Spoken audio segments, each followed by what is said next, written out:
මේ දැන් කතා කරන MCQ එක අපෙන් අහලා තියෙන්නේ ජලීය ද්‍රාවණවල සන්නායකතාවය පිළිබඳව. එතකොට මේකෙදි අපෙන් එයාලා අපේක්ෂා කරන්නේ අපි ජලීය ද්‍රාවණවල සන්නායකතාවය රඳාපවතින සාධක දන්නවද? ඒ සම්බන්ධ තියරි දන්නවද කියන එක. හරිද? ඒ අර වෙන කැල්කියුලේෂන්ස් මොනවත් එහෙම නැහැ. එතකොට මේකෙදි අපි මුලින්ම දැනගන්න ඕන ජලීය ද්‍රාවණයක සන්නායකතාවයට ප්‍රධාන වශයෙන් බලපාන සාධක දෙකක් තියෙනවා. එකක් අයන ප්‍රමාණය, අනිත් එක අයනවල චලතාවය. එතකොට සන්නායකතාවය මේ දෙකට අනුලෝමව සමානුපාතිකයි. හරිද? එතකොට ඒ කියන්නේ අයන වැඩියෙන් තියෙනවා නම් සන්නායකතාවය වැඩි. අයනවල චලතාවය වැඩි නම් සන්නායකතාවය වැඩි. ඒ වගේම අයන අඩු නම් සන්නායකතාවය අඩුයි. අයනවල චලතාවය අඩු නම් සන්නායකතාවය අඩුයි. එතකොට මේ ටයිප් A ගණන් වල අපිට මේ දෙන සංයෝග සහ ජලීය ද්‍රාවණ ප්‍රධාන වශයෙන් කොටස් තුනකට කාණ්ඩ තුනකට බෙදාගෙන මතක තියාගත්තොත් මේක වර්ක්අවුට් කරගන්න ලේසි. ඒ කාණ්ඩ තුනෙන් පළවෙනි එක තමයි ප්‍රබල ලෙස අයනීකරණය වෙන ඒවා. ප්‍රබල ලෙස අයනීකරණය වෙන ඒවා.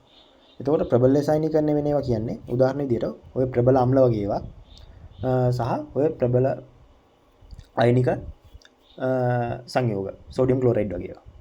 එතකොට මේවා ද්‍රාවණයකට දැම්මම පූර්ණ ලෙස අයනීකරණය වෙනවා. පූර්ණ ලෙස අයන නිදහස් කරනවා. ඒකින්ද මෙයාලගේ සන්නායකතාවය ගොඩක් වැඩි.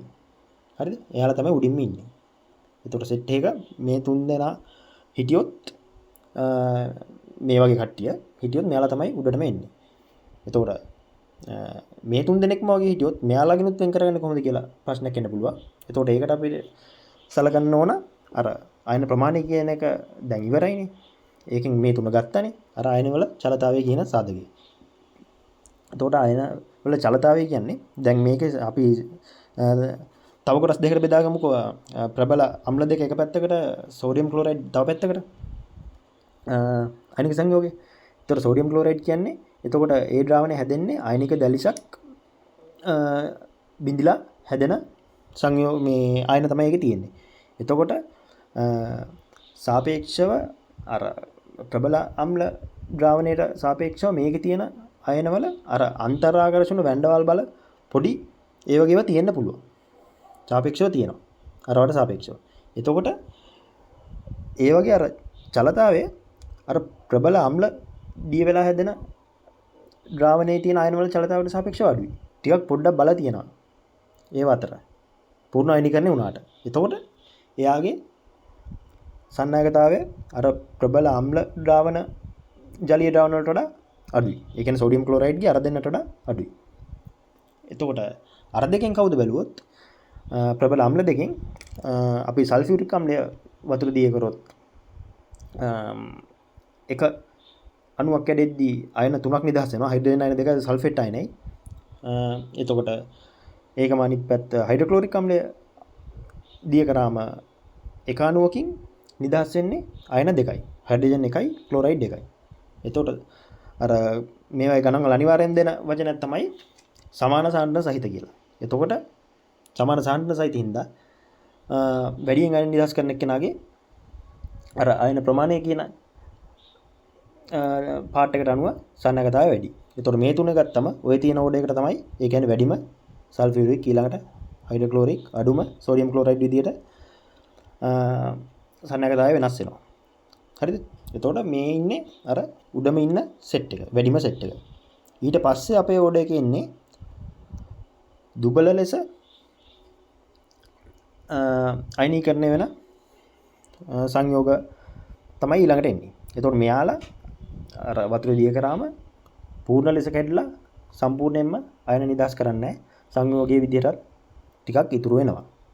එතකොට මේ ටයිප් එකේ ගණන් වල ඔය ගොඩක්ම දෙන කොමන් ටික තමයි තියෙන්නේ. ඒ කියන්නේ අපිට දුබල අම්ල ගන්න පුළුවන් එක උදාහරණයක් විදියට. තව ඒවා තියෙනවා. නැතුව නෙමෙයි. හරිද?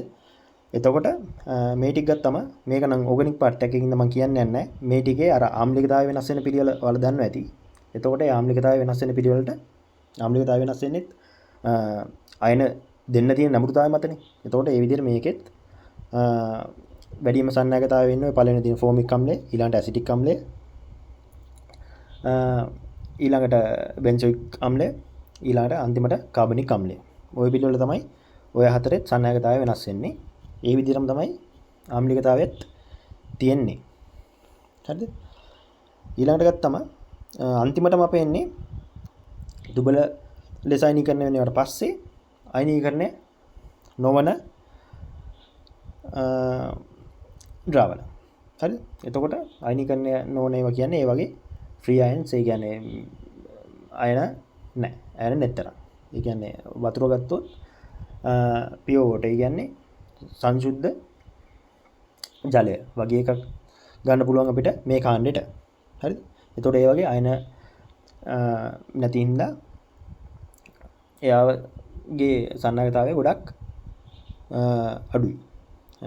මේක සංශුද්ධ ජලයම නම් වෙන මොනවත් ಖನಿජ මොනවත්ම නැතුව සංශුද්ධ ජලය නම් ඒක බිඳුවයි කියලාත් ගන්න පුළුවන්. හරිද?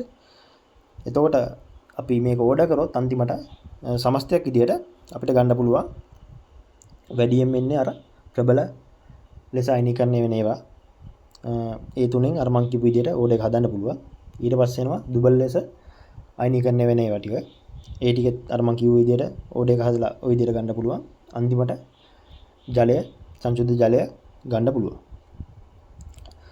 මං නිකන් ටිප් එකක් කියනනම් ඔය වගේ ඒවාට අමතරව දැන් උතන්ට තිබ්බා කිව්ව මෙටල් එකක්. මෙටල් එක කියන්නේ යකඩ වගේ. යකඩ ඒ කියන්නේ ඒක ඕකට අදාළ නැහැ. මේක ඉතින් ජලීය ද්‍රාවණනේ. ඒත් යකඩ වගේ එකක් ගත්තොත් ඒ යකඩ මෙටල් එක එයා ඔය ඔක්කොටම වඩා වැඩි. එයා මේ ලෝහ තුලින් සන්නයිනේ ඒ වෙනම පාර්ට් එකක්. ඒ ඔය තීරයකට අදාළ නැහැ. ඒත් ඒ සන්නයිනේ ඔය ඔක්කොටම වඩා වැඩි. හරිද? එතකොට එහෙම මේ අයන් මෙටල් එක තිබ්බොත් එයා ඉන්නේ ඔය ඔක්කොටම වඩා උඩින්.